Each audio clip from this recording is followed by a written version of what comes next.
My name is Kathy Lynn Marshall. Thank you so much for the opportunity to tell you about my 3 times great-grandmother in this case study entitled Margaret Booker, From Enslaved to Free During the Civil War.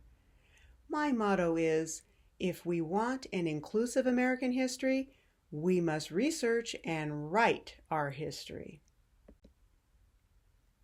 Even though family lore from 1976 provided a few thrilling clues about my 3 times great-grandmother, Margaret Booker, there were too many missing pieces to write her life story.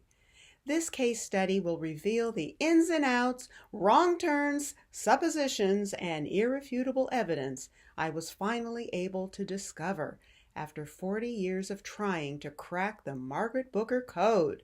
Tighten your seatbelts. It's going to be a wild ride through West Virginia to Ohio. My passion for genealogy began in 1976 when my great-uncle George Booker and his wife Geraldine became my cross-country pen pals. They charted our maternal lineage on legal-size paper and mailed me a new page every month from Mount Vernon, Ohio, my mother's birthplace. In this note, they explained they forgot to say the Earl, who was the slave owner to the African woman, was a white German. I didn't know what that meant. I had to figure it out over many, many years. My California family flew from Sacramento to Ohio for our first family reunion in July 1983. 100 members of the Booker, Carter, Jenkins, Myers, and Williams families met at Mohican State Park in Ohio. Our family historian, Myrtle Lavada Williams, recreated booklets for each family who attended. The 22-page treasure included traditional genealogical details such as marriages, births, and deaths. This story captured my heart for decades and became the focus of my award-winning book, The Mystery of Margaret Booker, which we will explore today. Let me read this for you.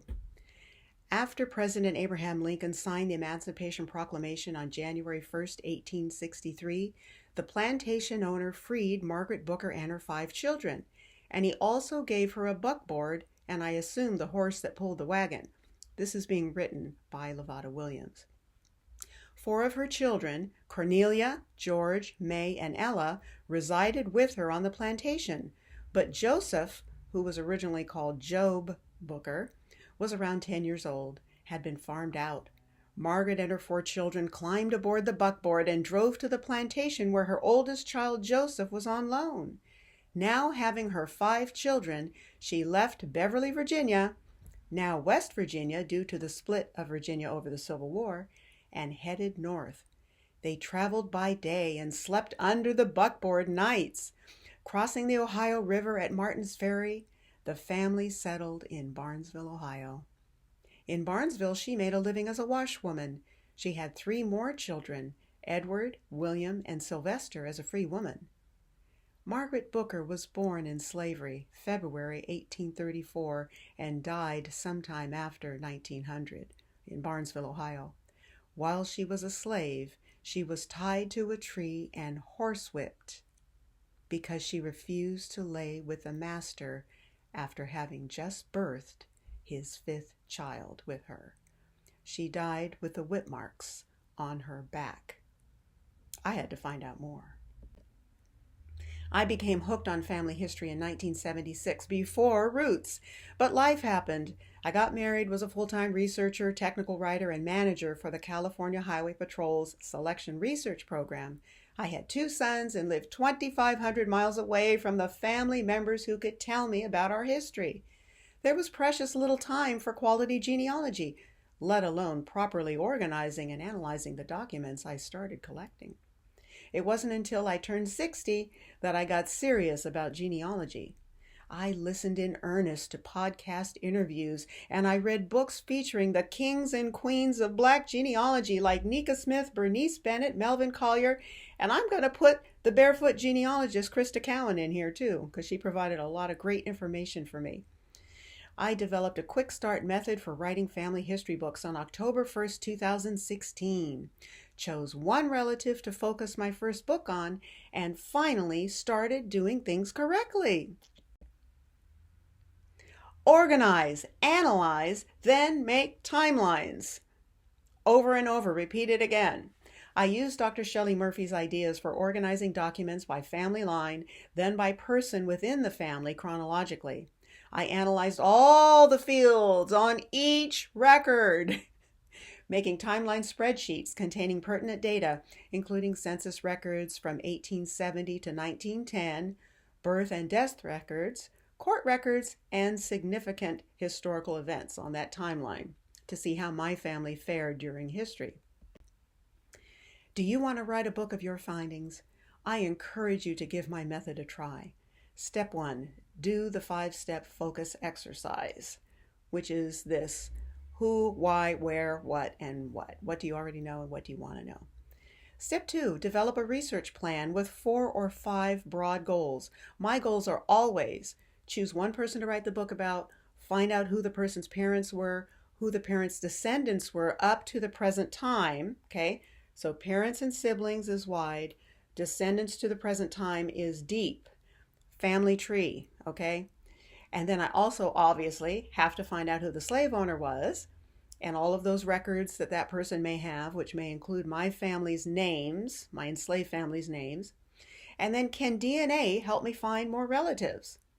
Step 3, identify specific objectives for each broad goal, like the examples on the right. So this is what I actually prepared for Margaret Booker, the one on the right. The who is she, why did I choose her, where did she live, what do I already know about her? Those are all listed there. But what do you want to learn about that person? Okay, these are part of my goals and some of the specific objectives I'm interested in. The slave owner's full name and his family history. Was there more than one slave owner? Exactly where did Margaret live? Who was Margaret born in Beverly? Who were her parents and siblings? Was she a cook, a laundress, farm worker, or breeder? Who were Edward and Eve Backus? Who fathered her children? What is the derivation of her Booker surname anyway? How did she travel from West Virginia to Ohio during Civil War fighting? How did she live once in Ohio? What happened to her children? And can DNA prove familial connections with European and Africans? Well, here's a little what I learned from the 1870 census. Margaret Booker was living in Barnesville, Ohio with my great-great-grandfather, Job, now called Joseph, George, May, and Ella. They were all born in Beverly, Virginia, which became West Virginia. Cornelia was a live-in maid elsewhere in 1870. That's why she doesn't appear here. Were all 5 kids fathered by the enslaver? Job, who renamed himself Joseph, and George were students who were able to read but not write, which doesn't quite make sense to me, but Edward and William were born in Ohio to a different father. 79-year-old Edward Backus and his 70-year-old wife were also living with them. Who were they? Were the elders Margaret's parents? Even though the census only says Margaret was keeping house, she actually had a laundry business in her home, as did many Black women in Barnesville and other places. I needed to know more, up close and personal. In October 2019, I flew to Baltimore, Maryland to pick up a cherished book award at the Afro-American Genealogical and Historical Society conference in College Park. Since West Virginia was just next door, I took a 4-hour drive along winding roads to Beverly, Randolph County on the east side of West Virginia. It's the most beautiful place I had ever driven through during the fall. Woo! Caught in a rainstorm, I saw a building with a sign that read, "Welcome to Beverly." So I parked and sloshed inside. The dispatcher handed me a 3-inch binder of the town's history. I skimmed the pages. I noted that someone named Archibald Earle, E-A-R-L-E, donated 2 acres of his property for the main cemetery. I didn't know the exact name of the person who enslaved Margaret, but my elder pen pal Geraldine Booker thought the name was Earle, E-A-R-L-E. I vowed to scour every document in Beverly and the nearby county seat of Elkins to find enslavers named Earle and Booker. They recommended I visited the Beverly Heritage Museum. And here in this picture you see the Stallknocker House, which we'll talk about in a second, and the Earle House, which is right next to the Tigert River. It was a gray, stormy Sunday afternoon. 2 hours before closing, I stepped back in time at the Beverly Heritage Center. Once I told the guy why I was there and who my family was, he excitedly showed me everything they had about African Americans there. Wasn't much. There were only 16 total blacks who lived in Beverly as of 1830, so there really wasn't much about their lives there, but there was a treasure trove of information about the Civil War, transportation, court cases from the 1800s. It's amazing. The building in this picture on the right, lower right, is the Beverly Heritage Center. It's like an amalgamation of 4 separate buildings, the old courthouse, the old general store, blah, blah, blah. So it's just really, really neat to go in there. Later, via my home computer, a newspaper article would lead me to exciting court meeting minutes about one of Margaret's close relatives. That is a thrilling chapter in the Mystery of Margaret Booker book. Oh, you can't believe what you can get from newspapers.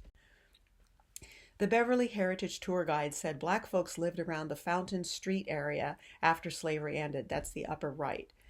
After my tour, I drove through a pelting rain with my smart and trusty smartphone, videotaping the town. I imagined that the rundown wooden structures behind many houses were likely where the enslaved and newly freed had lived. My last morning in Beverly was spent at the courthouse. The head clerk showed me around the deed room and a small storage room where I could locate births, deaths, and plat maps.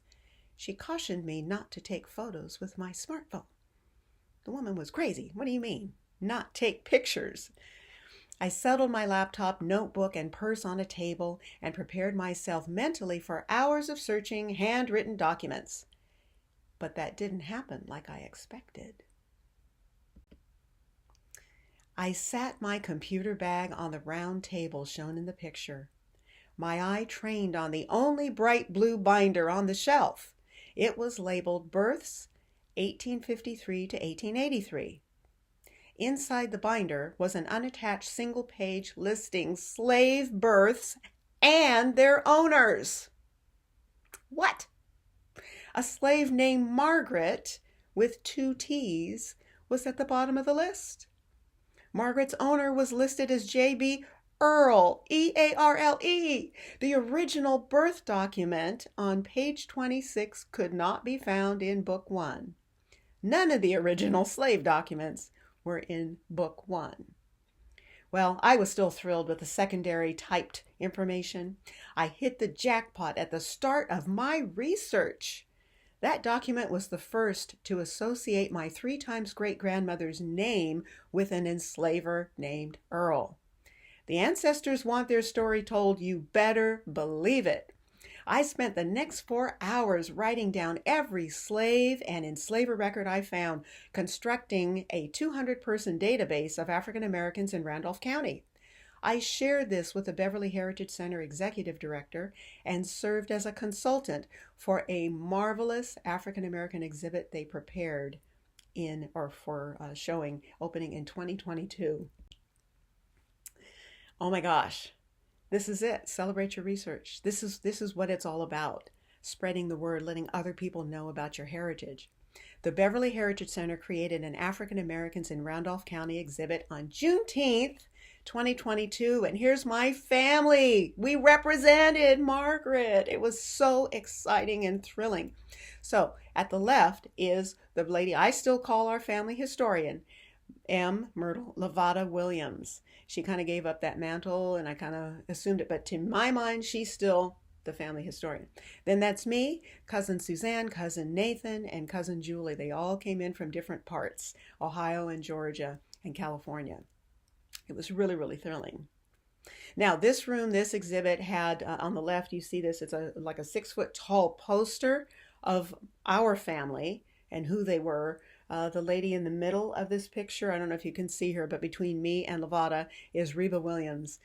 She was also an amazing family historian, lived to be 107 years old, was famous at 106 on the Jay Leno show. Stuff happens, folks. Okay, please time travel with me for a moment, if you would. In March 2020, on a sunny Saturday morning, I had the overwhelming urge to check the Beverly Heritage Center's Facebook page. I was happily surprised to learn they were offering history slideshows online during the COVID epidemic. One red rimmed slide stole my attention. A woman named Margaret with two T's. What? Was that my great great great grandmother, Margaret Booker? Sure enough, it was a bill of sale written in 1846 for a 12-year-old girl named Margaret who was born around 1834. Mine. A man named John Stallnacker sold the girl and her future increase, which means any children she might have, to Elizabeth S. Earl for $1. Elizabeth was married to John B. Earl. When Elizabeth died in 1851, my Margaret became John Earl's sole property. Well, she became the sole property of John Earl.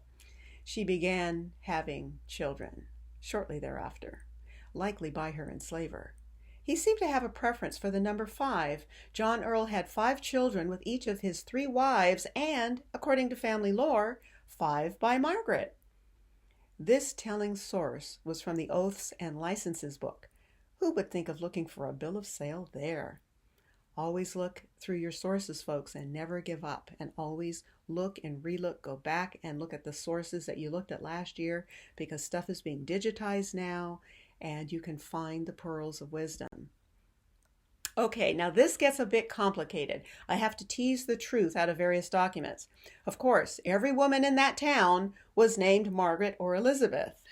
So I shall continue to indicate my Margaret with 2 T's.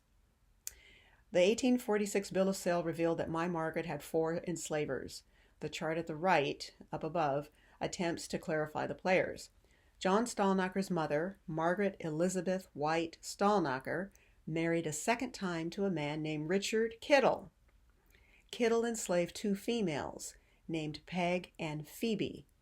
Note that Peg is a nickname for Margaret.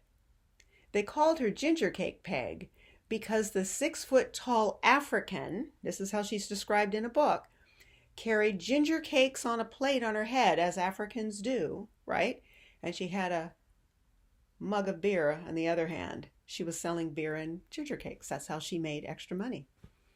When Richard died in 1831, Peg was willed to his wife, Margaret E., John Stallnacker's mother. Phoebe was willed to Jane Kittle. Margaret E. sold Peg for $150, around 1832 or so. As of 1830, there were only 14 enslaved blacks and 2 free blacks in the Beverly area, and there were more in other parts of the area. But I think Peg was my Margaret's mother. Makes sense. There's so few blacks there, right? And you already know that Peg is owned by the Kittle family, who was married into the Stallnackers, who, anyway. So I talk about all of this in The Mystery of Margaret Booker and what Margaret's life may have been like and how this may have occurred. There was one Civil War battle in Beverly on July 11, 1861. Local boy David Hart led Union soldiers through thick forests to claim victory over the rebels, who were staged on Rich Mountain. Beverly became a Union stronghold for the rest of the war. Many local enslavers fled with their families and their forced workers, seeking the safety of wholly Confederate states. My Booker family lived in the home of the county clerk, John B. Earl, in relative safety.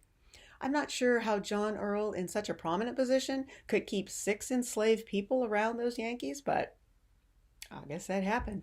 A book called Civil War Legends of Rich Mountain and Beverly, West Virginia was indispensable to my research. Although there weren't any stories about my specific family, there were a handful about the black folk who lived in Beverly during the Civil War, and it clearly described other aspects of local life during that time. In 2022, when we visited, local resident Philip Lee, who's in the upper left of this picture, he told my family how African Americans hid in the forests atop Rich Mountain, right where we were standing, how they hid there during and after the Civil War. It was fascinating information. I'd like to read one story from Mary Genevieve Ward's Civil War Legends of Rich Mountain and Beverly Randolph County, West Virginia. that she published in 1932. This story has to do with the son of Margaret Booker's enslaver, John Earl. I took the background picture from across the street from the house where they lived during the 1860s. All right, this is entitled Picking Forbidden Fruit. John B. Earl lived on the lot where James Baker's home now stands. His wife, Betty Earl, had scolded their little son John many times for climbing up the cherry tree that stood in the yard. But each day that the cherries became a little riper, John persisted in climbing the tree a little higher. One day he climbed to the very top of the tree, which was about 20 feet high. It so happened that at this time General Mudwall Jackson, who was located on the outskirts of Beverly, cannoned the town. Before John could get out of the tree, a cannon shell came whacking through the air and burst in the road directly in front of him. The poor boy became so shocked and frightened that he fell out of the tree, but fortunately he was not seriously injured, as told by George Hornback. Now, this book is full of actual stories that happened to the people who lived there. Again, there weren't a lot of stories about black folk, but there were some.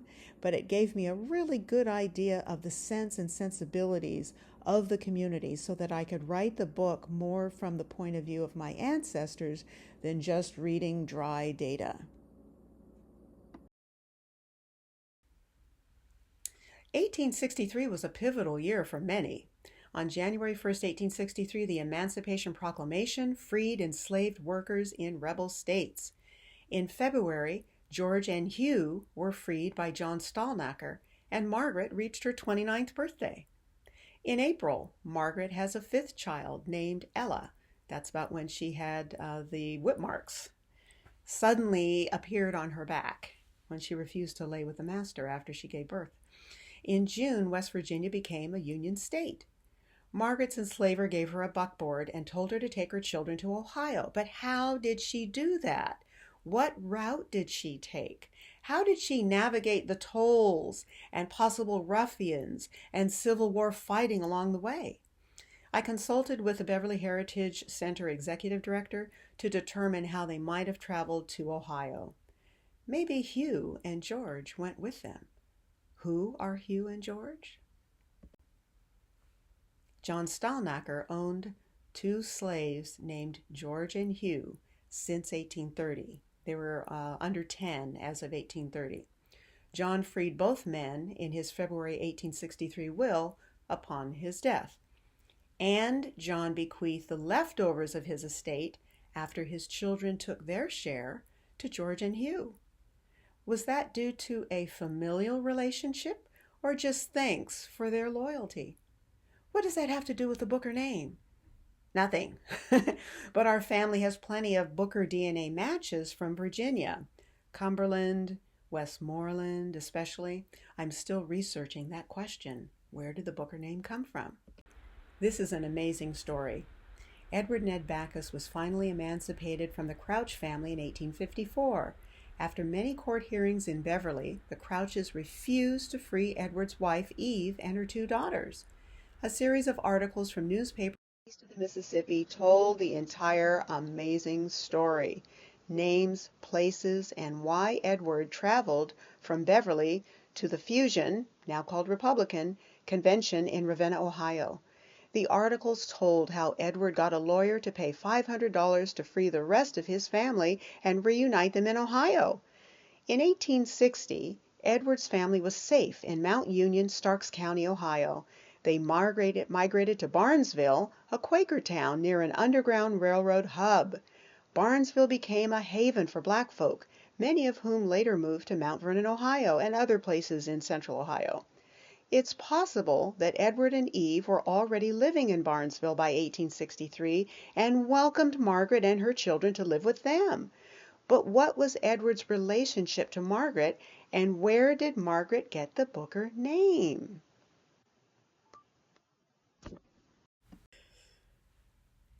An 1899 marriage certificate for Margaret's son, named Edward H. Booker. He was born in about 1864 or 1865 in Ohio. It slammed the puzzle pieces together. This was a very important document.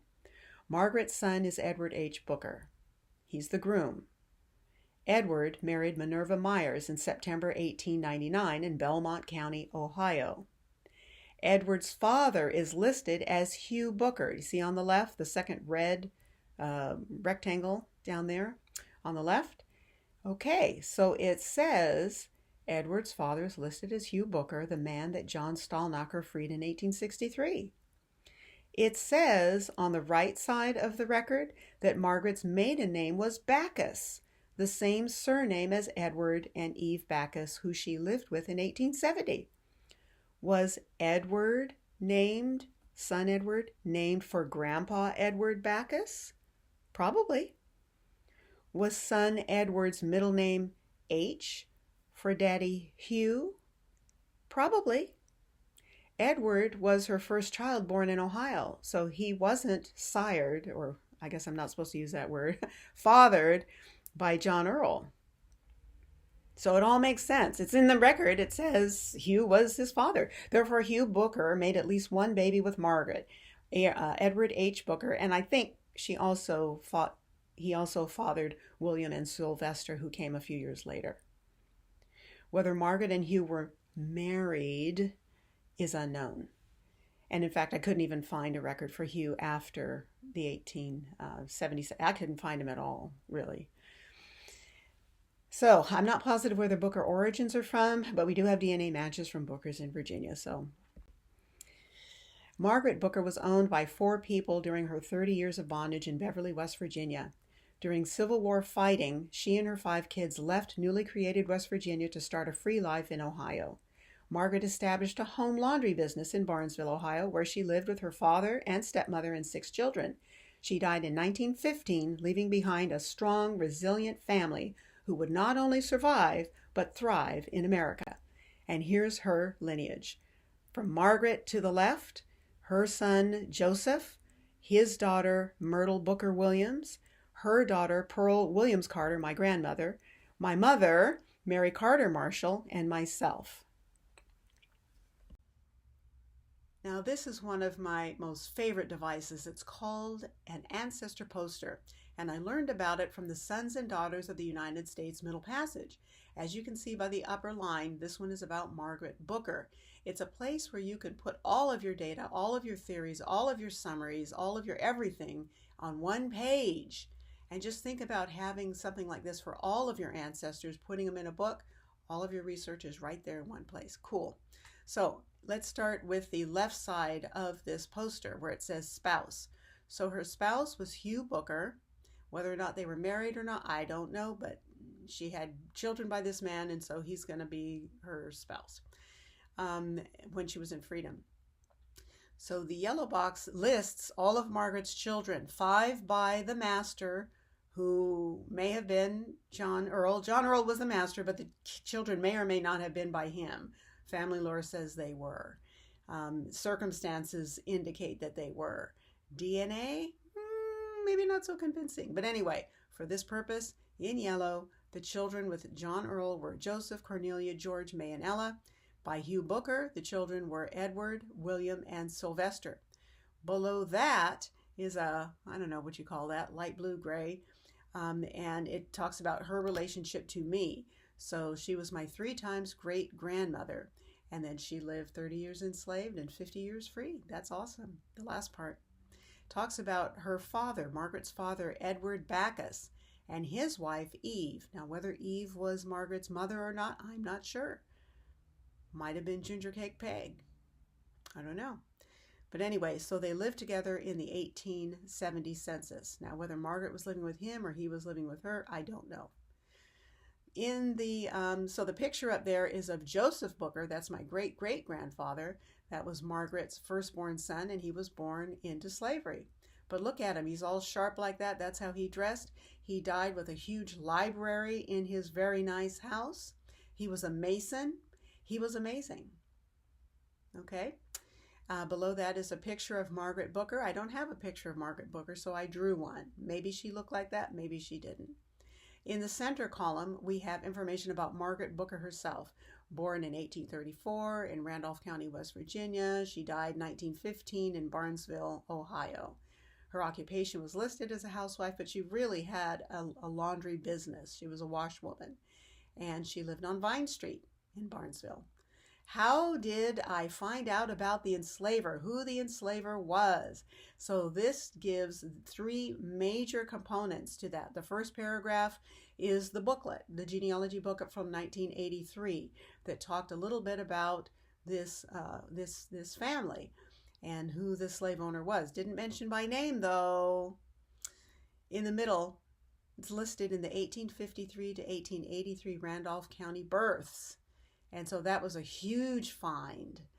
And the Beverly Heritage Center, in the third paragraph, in the yellow box in the center, they found a bill of sale that indicated that there were 4 owners altogether of Margaret Booker. I did not know that. That was fascinating. On the right side in orange, details of enslavement. Again, I start with that very important bill of sale, which had all the names of the slave owners and circumstances. I was able to put together a picture, a timeline of when things happened.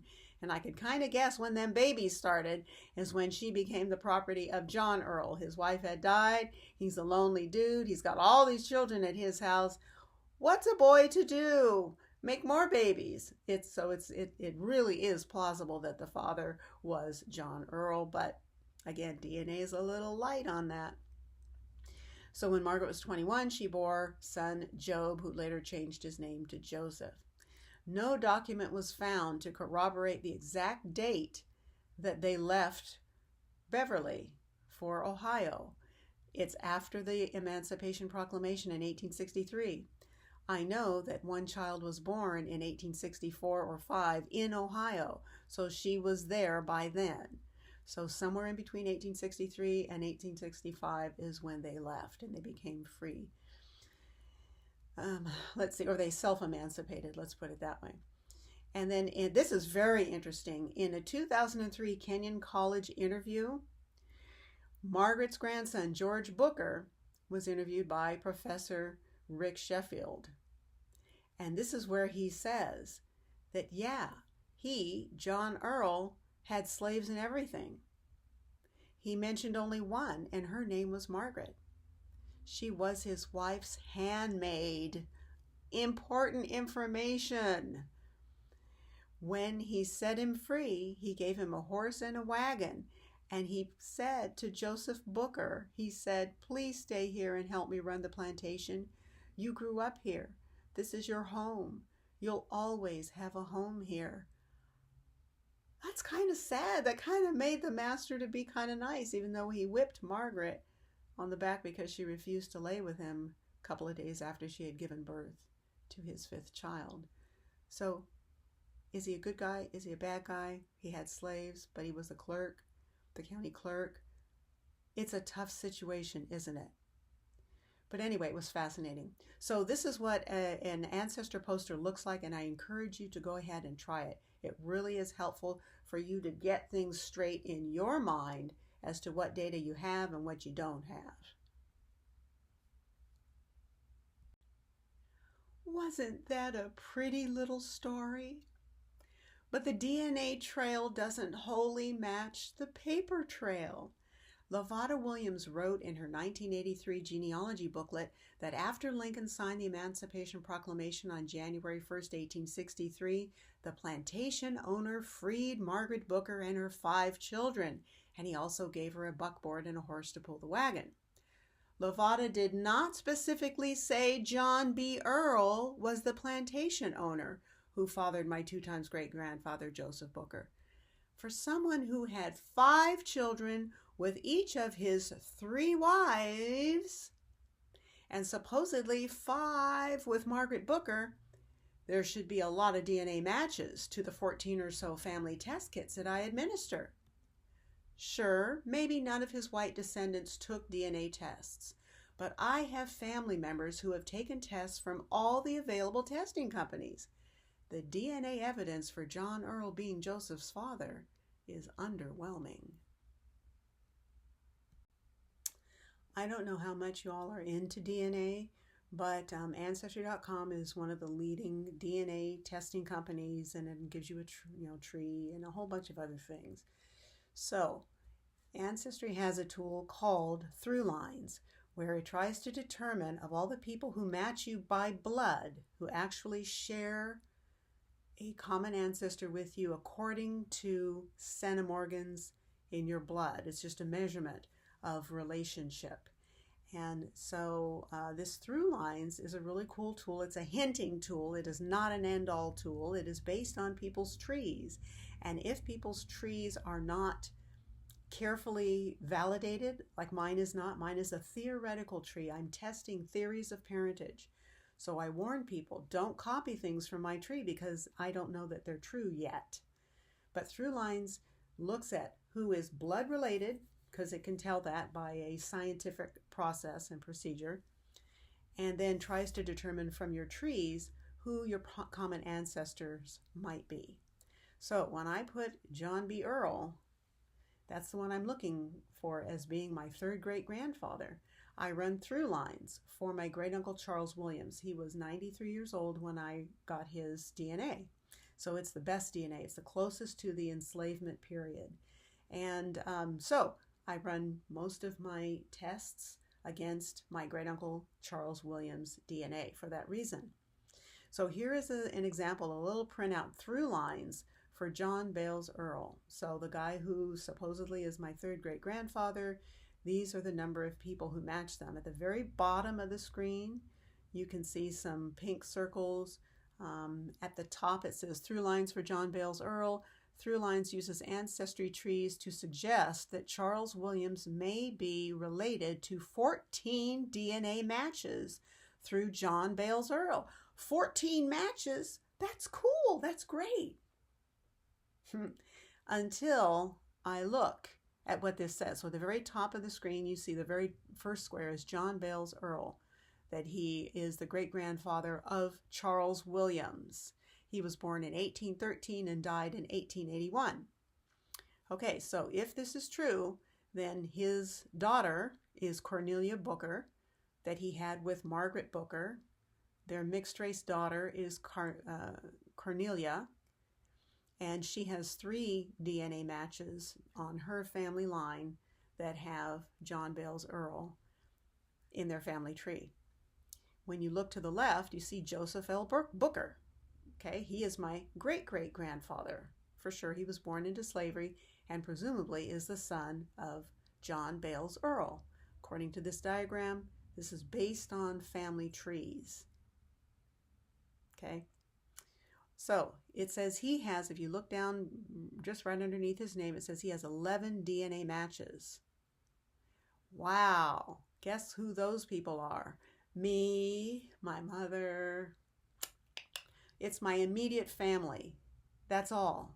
There's nobody else, according to Through Lines, when this was run, that has John B. Earl in their trees except us. So that could mean a lot of things. It could mean that his family did not test.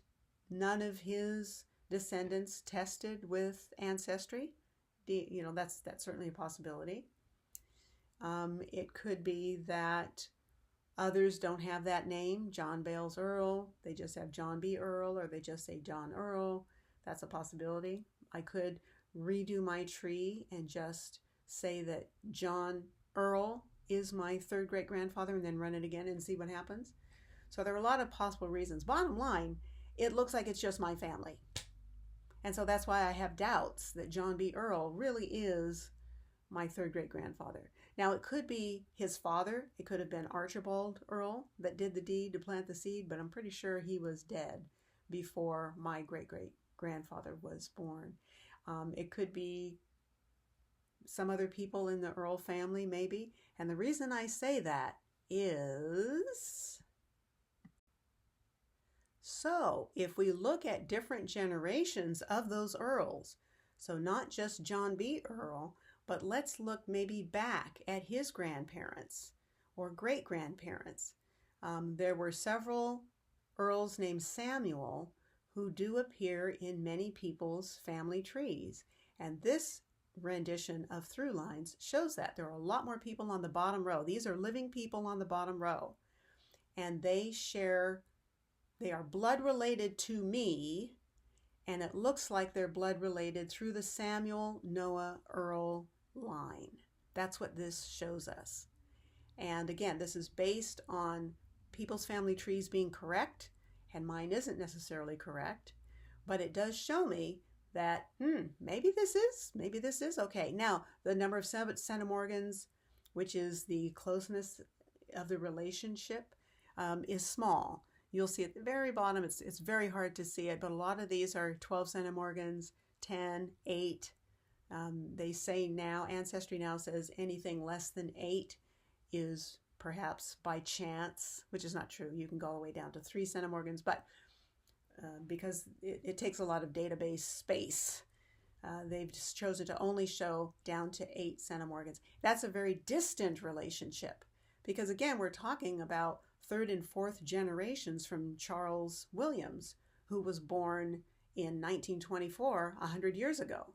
So, yeah, we're talking about way, way, way, way back people. So this is pretty extraordinary. So there are quite a few more folks who match me by blood, and it seems that they might match on the Samuel Noah Earl line. What does that mean?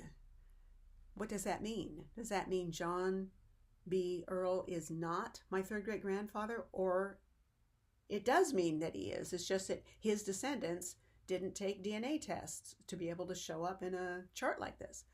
I don't know what it means. I'm really open to your suggestions. We have several DNA matches to the Earl lineage from England from men named Samuel. So in the lower right-hand side, that's the England part. And this is kind of how I drew our migration from England all the way through. So you see all the Samuels down there, Samuel Earl, the 1st, 2nd, 3rd, blah, blah, blah. And we are DNA matches to several people who have those names in their trees. And then you get back to Esaias Earl. These are when they're starting to migrate out of the original location where they landed. Archibald Earl is the father of the fellow who is our slave owner. John was our slave owner, John Bayless Earl, and maybe my 3rd great grandfather all the way around. Okay, so, and then I am at the lower left. So that's my probable lineage. It's always a good idea to take a genealogy trip to the land of your ancestors. In 2023, I visited Bath, located in Somerset, England, where the Earl family held the position of Earl for many generations. In 1649, Sir John Earl I was given a land grant by King Charles II. I write about the Earl's epic journey in Chapter 2 of my The Mystery of MargaretBooker book. It was fascinating finding out the likely ship that they took and the types of foods and riches they may have brought with them to the New World in Virginia. Good question. Were Job, my 2nd great grandfather, and a white brother named Joseph born on the same day? The elders who knew Margaret Booker well told my first cousin once removed, Lavada Williams, that one of the master's wives gave birth to a white baby named Joseph on the very same day my 2nd great grandfather Job was born. So when Job arrived in Barnesville during the Civil War, he changed his name to Joseph to assert that he was a legitimate son of the master. That's the story that we were told. So if my 3rd great grandfather was not John Earl, who was he? The paper trail says it was John Earl, but DNA, I don't know. It's iffy. I need your help with this one. So that's about all I have for today. And I just want you to remember that when we write our history, we write the American historical record. I'd just like you to know the Mystery of Margaret Booker has stories of the Civil War era and other stories about her life as a free woman in Ohio. And it's available on Amazon and through online bookstores if you're interested in getting it. I know that I would love to share the life of my great great great grandmother with you. It's a formidable story. It's a wonderful story. It's an uplifting story. And if it helps you to write your stories too, that's all the better. If you want to schedule me for a talk or a workshop, just contact me at Kathy@KathyLynnMarshall.com. And here's a sample of the books that have already been self-published. I really want to encourage you to write your stories now. You're doing the work, you're doing great work, but let's leave a written legacy to our families and to all families who need to know about our presence in America. We too are America, right? Okay, thank you very much. And we're going to have a Q&A session coming up right now.